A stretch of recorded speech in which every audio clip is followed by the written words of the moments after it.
Elevon nampaknya memang benar-benar ingin mendompleng produk flagship Samsung yaitu Galaxy S7 dan S7 Edge saat mereka merilis produk terbaru mereka, Elevon S7. Bagaimana tidak, selain desainnya yang sangat mirip, namanya pun dibuat sama.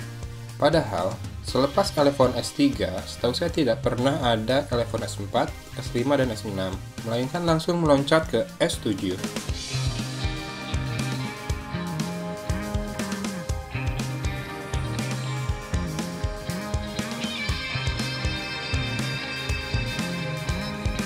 Saya sendiri belum pernah memegang langsung Samsung Galaxy S7 maupun S7 Edge.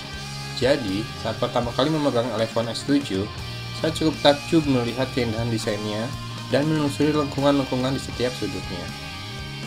Frame metal yang mengelilingi bodi dari Elevon S7 ini terasa solid. Dimensi smartphone yang memiliki layar 5,5 inci ini pun terasa cukup compact. Saat saya bandingkan dengan ukuran dari ZTE Action Mini yang layarnya hanya 5,2 inci, perbedaan dimensi fisiknya tidak terlalu jauh. Bahkan, lebar kedua smartphone ini hampir sama.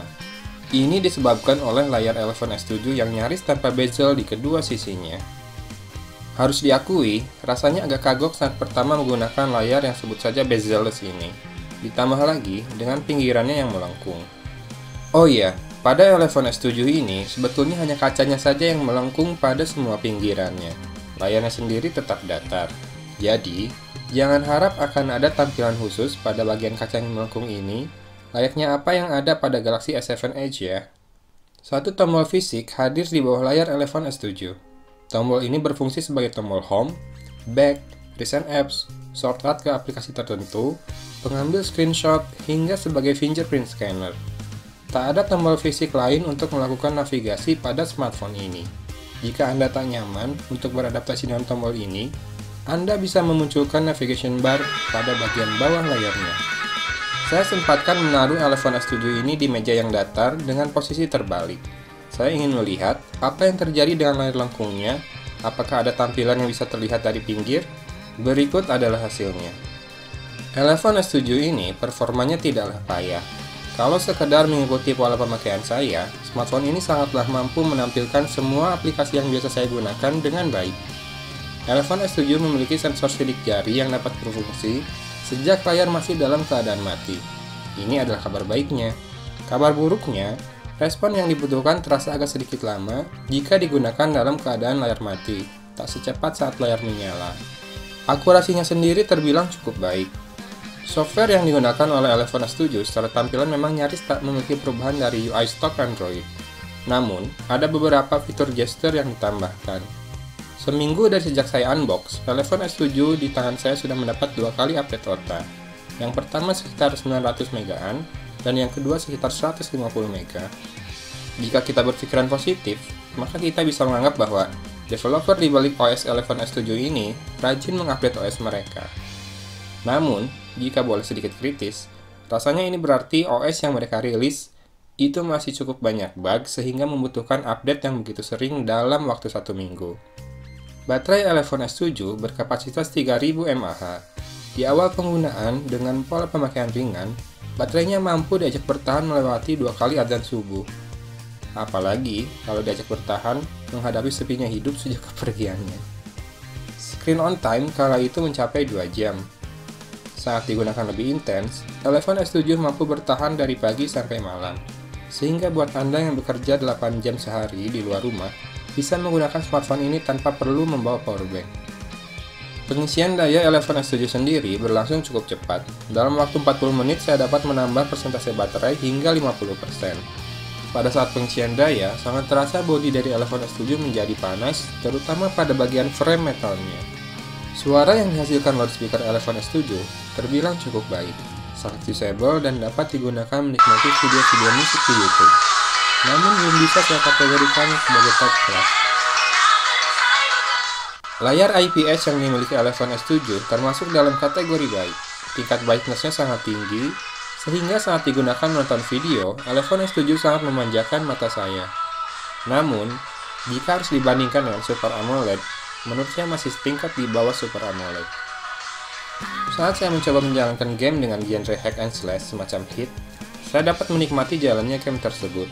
Walau jika diamati secara seksama, Ada sedikit gerakan-gerakan yang terlihat kurang smooth, seperti ada frame yang di-skip.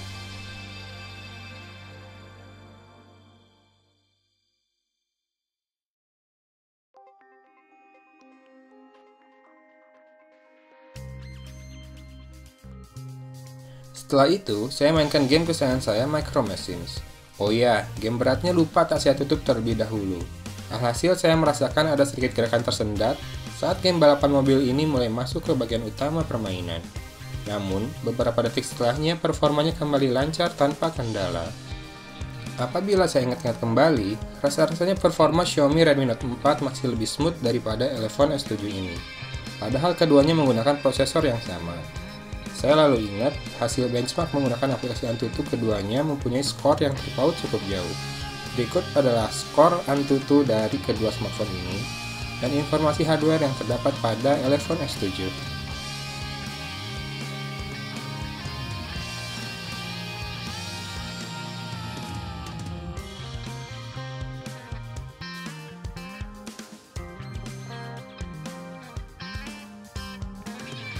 User interface aplikasi kamera bawaan Elephone S7 sangat minimalis alias sederhana. Benar-benar seperti aplikasi stok kamera Android dan tanpa hadirnya manual mode. Resolusi kedua kameranya kurang umum dan jarang ditemukan pada smartphone lain, yaitu 14,7 megapiksel untuk kamera utama dan 6,2 megapiksel untuk kamera depannya.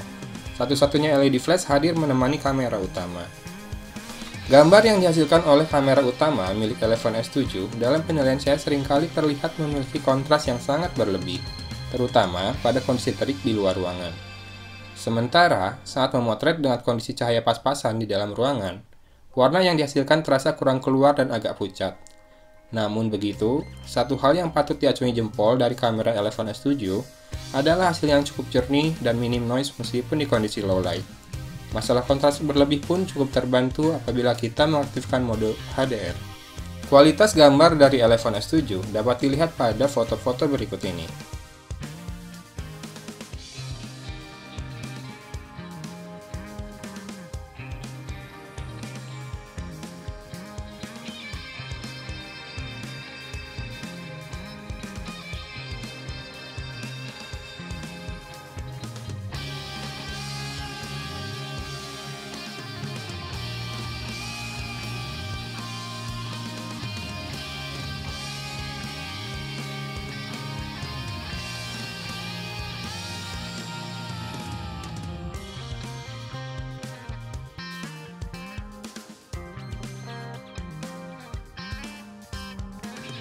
Berikut adalah kelebihan dan kekurangan dari Elephone S7. Kita mulai dari kelebihannya. Elephone S7 mempunyai desain menawan dengan material yang terasa cukup premium. Layarnya bezel-less dan membuat ukurannya kompak. Selain itu, layarnya sangat terang dan cukup vibrant. Harganya cukup terjangkau untuk ukuran smartphone dengan RAM 4GB dan memori internal 64GB. Elephone S7 sudah menggunakan Android Marshmallow dengan OS yang hampir stok, yang mana akan sangat jarang kita temukan pada smartphone asal Tiongkok. Smartphone ini sangat cocok digunakan untuk kebutuhan multimedia. Sementara kekurangannya, Elephone S7 sangat rentan meninggalkan bekas sidik jari dan minyak. Software yang nampaknya belum stabil, termasuk software kamera, membuatnya masih banyak menerima update OTA yang sangat besar ukurannya.